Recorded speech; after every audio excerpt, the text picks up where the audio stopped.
Para sa bawat Pilipino. Alam ko na buo ang galit ninyo sa akin ngayon. Nauunawaan ko rin kung bakit. Lalo na at malaki ang halagang nakataya.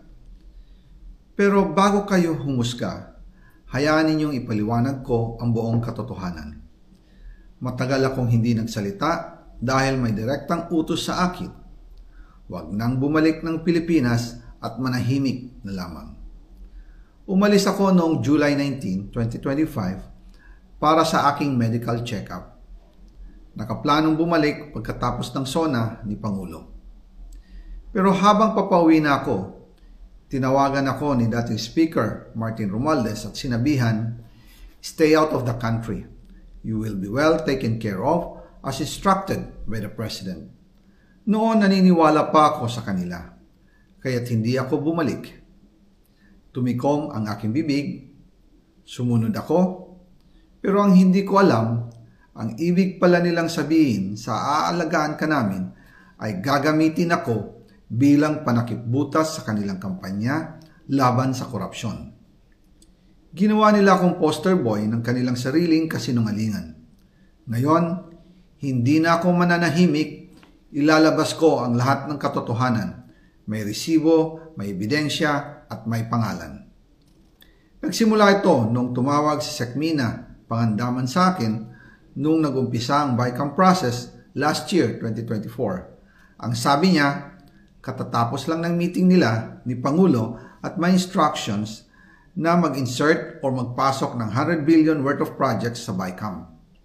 At sinabi pa ni Sekmina, you can confirm with Yusek Adrian Bersamin dahil magkasama sila sa meeting ni Pangulong BBM noong araw na yon.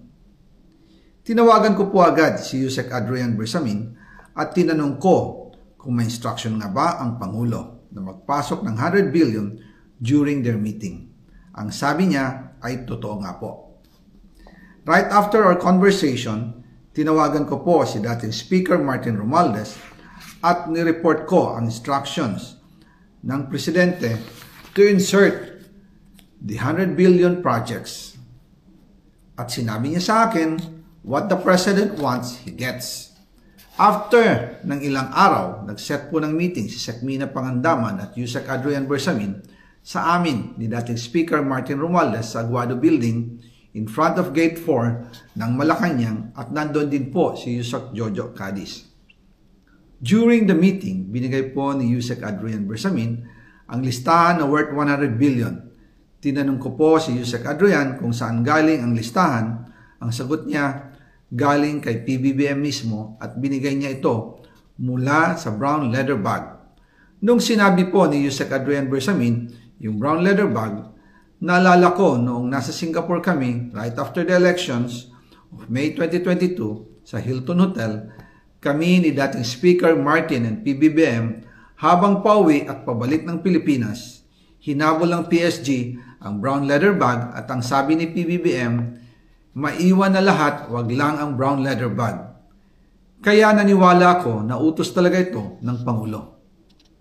Pagkatapos ng ilang araw, I informed sina dating Speaker Martin Romualdez, Sekmina Pangandaman, Yusek Adrian Bersamin, and Yusek Jojo Cadiz na kung pwede 50 billion lang ang ipasok sa program funds dahil so sobra ang DPWH funds versus sa DepEd. In practice, hindi pwede na mas malaki ang budget ng DPWH kaysa edukasyon.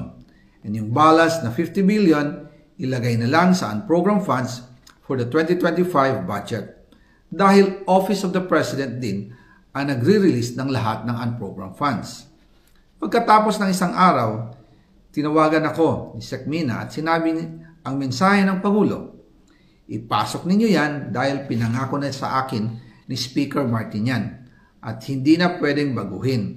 Kumbaga, ang utos ng hari hindi pwedeng mabali. Again, I informed the Speaker and asked clearance about the instructions ng Pangulo. At ang sabi niya, wala tayong magagawa. Kaya po nagtataka ako kung bakit sinasabi ni Pangulo na hindi niya makilala ang budget. Samantalang lahat na binawas at dinagdag sa mga ahensya ng gobyerno ay humihingi ng approval sa kanya si Sekmina Pangandaman.